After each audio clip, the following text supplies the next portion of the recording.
Decoding Future Leadership is an audiovisual podcast breaking open the capabilities, technologies, growth strategies, and mental fitness required to lead our future working world. A collaboration between PeopleStrong, the customer's choice for HR tech across Asia Pacific, and Future Leadership, each episode addresses the challenges of a hybrid workforce with a blend of human capability and HR technology solutions. Let's get into this week's episode. It's my pleasure to welcome today's guest to the Decoding Future Leadership podcast, Professor Marie Bismark. Marie heads a research team at the University of Melbourne and works as a doctor at the Royal Melbourne Hospital.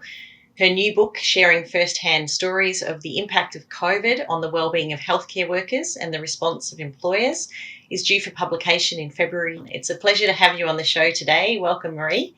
Thanks, Therese. It's wonderful to be here. Thanks for inviting me.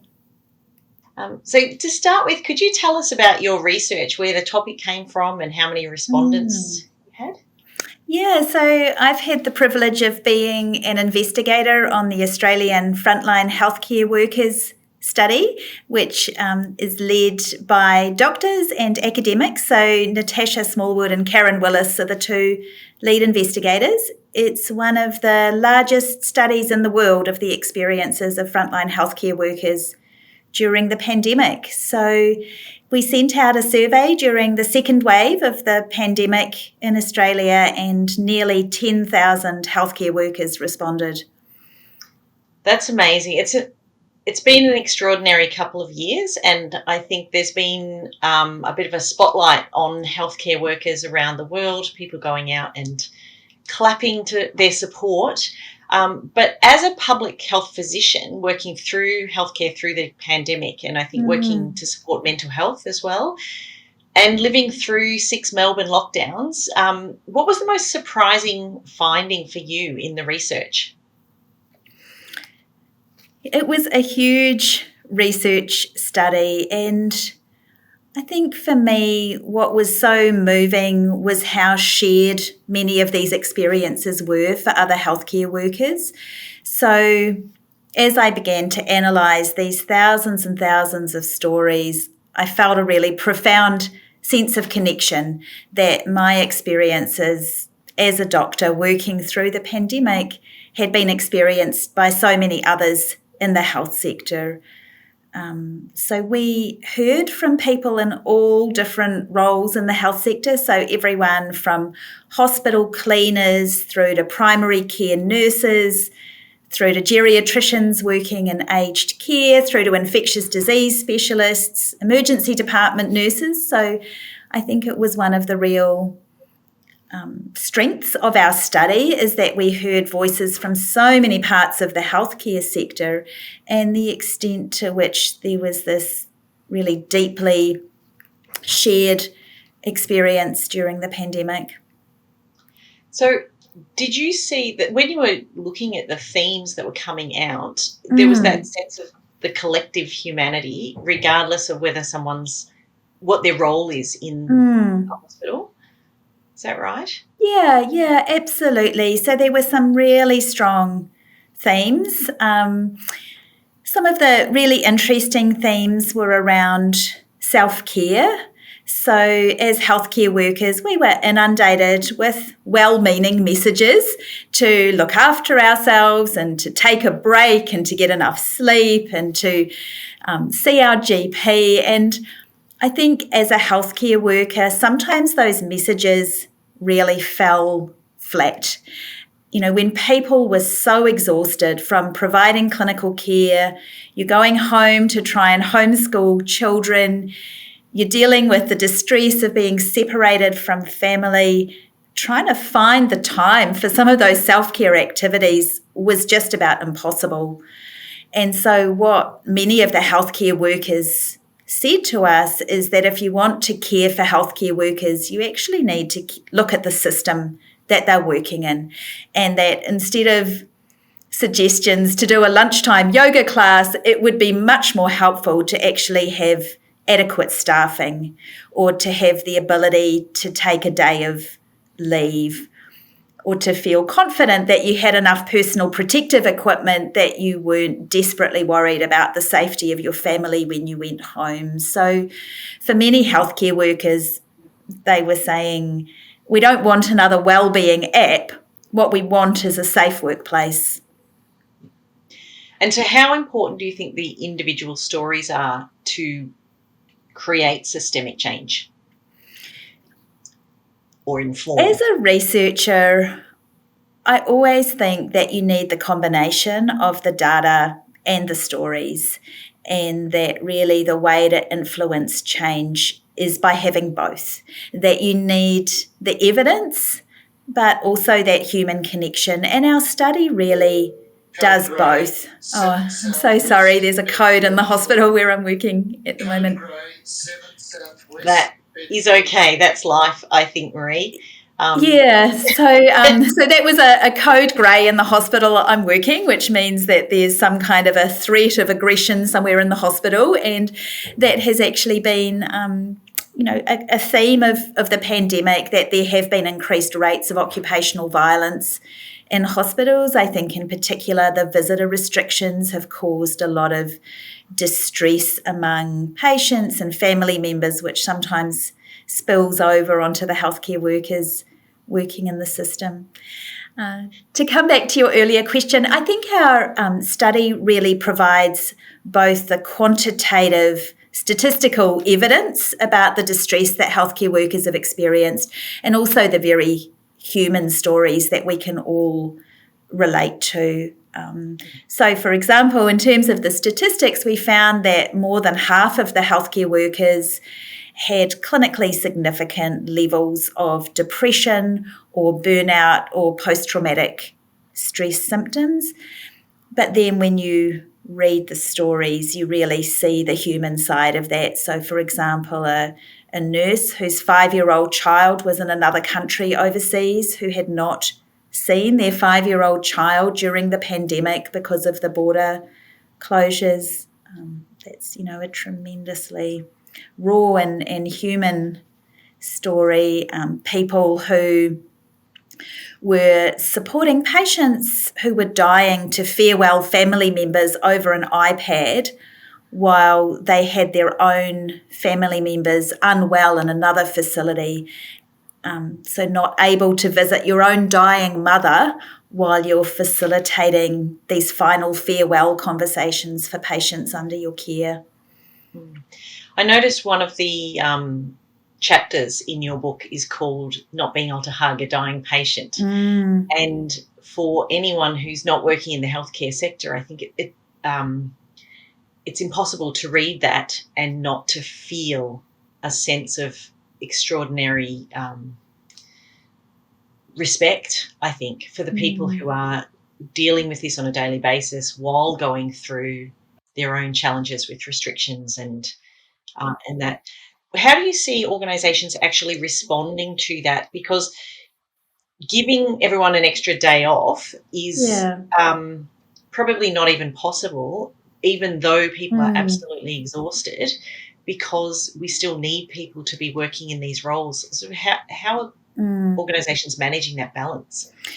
That was a really common theme, was that people were finding it so difficult to take leave. And even though the official organisational message was that you should take leave when you need it, the reality in many hospitals is that if you take a day of leave, the burden shifts onto your colleagues, or otherwise patients miss out. So really the two options are that you cancel clinics or you cancel operating lists, or otherwise you ask your colleagues to shoulder your burden, and none of those options is really acceptable.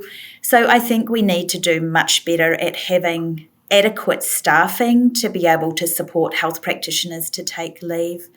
One of the really strong themes from the survey was that none of these problems were new, that the difficulty of taking leave has been a long-standing problem in the health sector, and that the pandemic really widened pre-existing cracks in the system. And so what we saw was an exacerbation of problems that have existed for a long time. So issues like junior doctors working extreme working hours, having lots of unpaid over time, that's a really long-standing problem. The issues about nurses being underpaid and undervalued for the importance and complexity of their role, that's a really long-standing issue. But all of these issues were really spotlighted during the pandemic to the point where we can no longer ignore them. So obviously your research is all evidence-based and it's about collecting that qualitative and quantitative data. And I know that health services have their People Matters surveys that go out each year, and there were additional ones through the pandemic. Are you seeing organisations within healthcare sort of leverage technology and people management systems in a way to gather the data, but then to inform positive change for the benefit of the staff and the patients? Yeah, so certainly, so for example, I'm a director of a large aged care provider in New Zealand, and we very much tried to listen to our staff to understand what would be helpful to them. So, for example, during the lockdowns, one of the real concerns for staff was childcare. And so trying to make sure that we could help staff to connect with services that would be able to support them around childcare, writing letters of support that they were essential workers to help their children to be able to attend school, being really flexible about rostering, recognising these additional childcare stresses. So I think that organisations who really listened to what their healthcare workers needed probably did better than those who just sent generic emails. And we really got the message that different people had different needs as well, and that at an organisational level it would be lovely if there was a one-size-fits-all solution, but that was absolutely not the case. And that, for example, if you were a single person living alone, working from home throughout the pandemic, your need might be for more social contact and for more social connection. Whereas if you're working in a busy emergency department and then going home to a household full of people, what you might want is actually some quiet time to yourself. And so the needs of different healthcare workers could be very different. And people really appreciate it when local managers and local team members provided the kind of support that was needed at the time. This podcast is created by Fisher Leadership and proudly sponsored by PeopleStrong. Here's a message from PeopleStrong CEO Sandeep Chowdhury. We indeed are living in the era of talent economy. The talent economy fundamentally for us means looking at the world of work, workplace, and workforce very differently than what we've essentially experienced and known in the pre-pandemic world. We fundamentally believe that experience, collaboration, and data will actually differentiate the best from the rest. With that ambition, PeopleStrong has brought the first talent operating system to enterprises to essentially be able to personalize the employee journey right from the hiring into the learning, performance, and the career management stage of every employee. We've done that with massive amount of AI and ML that will bring in the right decisions for an employee and for the enterprises to essentially take the biggest advantage of the crisis that we're just coming out of. Yeah, I think the message of we're all in it together did change a little bit to that understanding of how differently people were impacted based on their personal situation. I think one of the other challenges that I see is around this people in the other focused and values-driven careers where their role and their life is to help others and to put others first are sometimes quite hesitant to maybe practice self-care or to focus on themselves because they can see so many other people in need. And I think that's a challenge as well when there is additional burden and additional mental health issues or mental illness appearing. Yeah, that's right. It's really unfortunate that we do still see some stigma around health seeking, even within the healthcare sector. So there were a group of healthcare workers in our study who were having suicidal ideation during the pandemic, that on more than half of the days of the week that we did the survey, they had thoughts that they might be better off dead. And fewer than half of those healthcare workers had spoken with a GP or a psychologist or a psychiatrist about how they were feeling. So unfortunately, there is still a culture of just carrying on and focusing on caring for patients despite your own really significant care needs. Were there any solutions that you found, or any of the stories where people were able to disclose? What was it that supports that capacity? I think we learnt a lot about informal leadership, that often it was people working on the ground who really stepped up to help develop these solutions. So, for example, where healthcare workers contracted COVID at work and were placed in isolation, their team members would sometimes arrange to do daily doorstop deliveries of groceries and organise a roster of people to ring them every day during isolation. And that was perceived as tremendously supportive. And often those initiatives were not coming from people with formal leadership titles. We really saw this kind of informal leadership where people were just stepping up to identify gaps and fill those recognised needs. With your experience from reading those stories, and that happened in the second wave, and I think you've mentioned it's been pretty powerful just being able to, having to go through and thematically organise it. Are you seeing a shift now as we're coming to the end of 2021 or after nearly 2 years of COVID? So it is interesting reading these stories from the second wave of the pandemic. So the survey was done between August and October 2020. And I think that we all remember that feeling of bring on 2021. I can't wait for this to be over. And people saying, I'm so fatigued and exhausted, I don't know that I can take another 3 months of this. And here we are 12 months down the track, looking at these rising cases of Omicron virus and actually realising that even in 2022, we're still going to be living in the pandemic. So I think that sense of fatigue and exhaustion is even more real now than it was a year ago. You can only keep going on adrenaline for so long. So I think that's been one shift. I think the other thing is that back during the second wave of the pandemic, attitudes towards healthcare workers on the whole were still very supportive, that we were receiving, lovely cards that school children had done.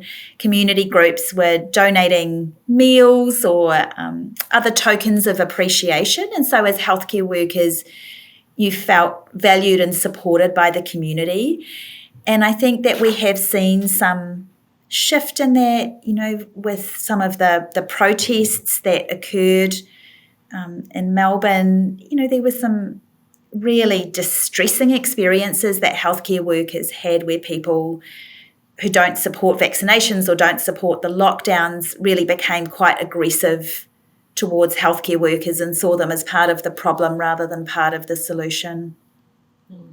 It's challenging when you've got those loud voices, and I think coming back to the data can be really helpful when we know that we've got more than 95% of Victorians with their first dose, and I think it's over 92% now with the second.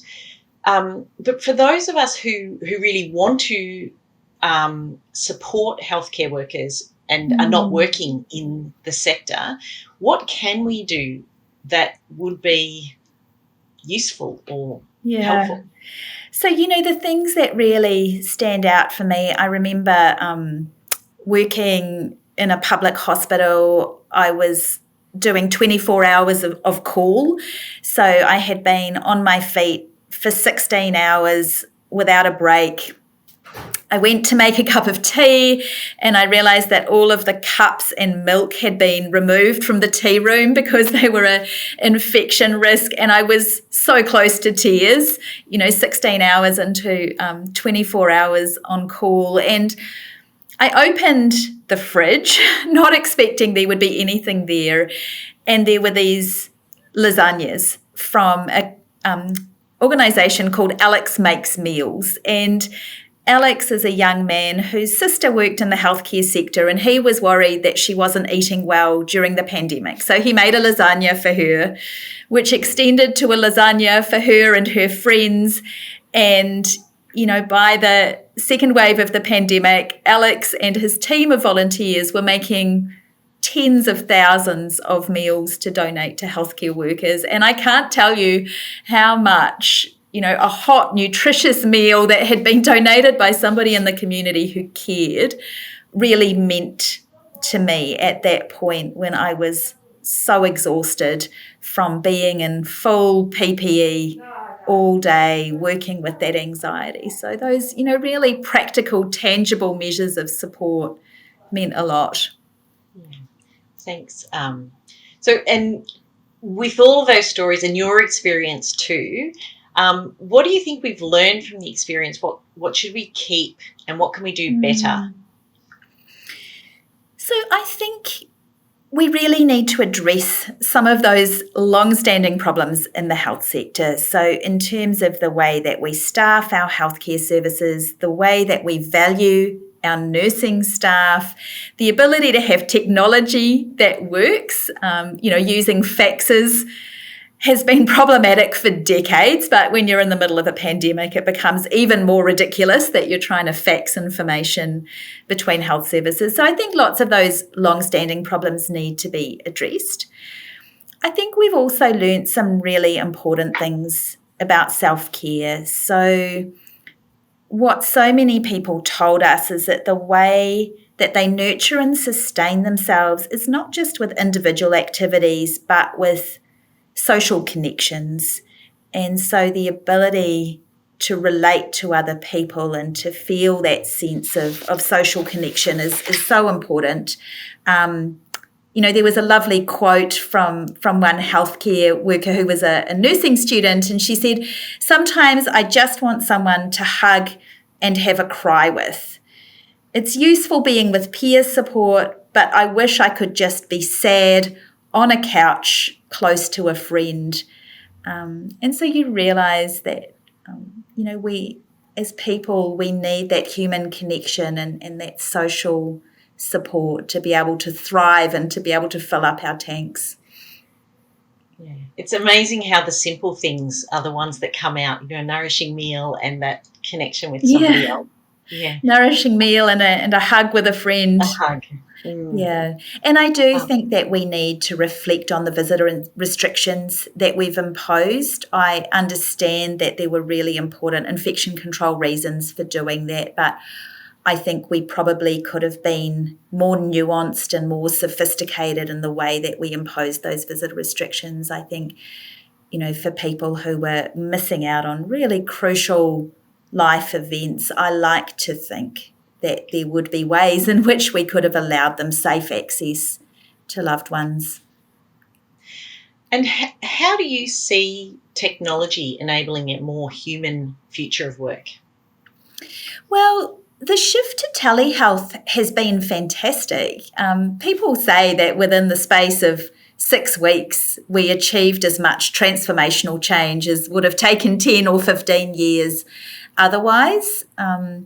And certainly in my clinical work, I have found it wonderful to be able to connect with patients by phone or by video call in a way that really suits them and makes clinical care much more accessible to them. So I think that's been a huge win, and I've been really encouraged that some of those telehealth billing numbers look set to continue so that people continue to access telehealth services where it works well for them. I think that's been one really positive change. I think the other way that technology has been wonderful is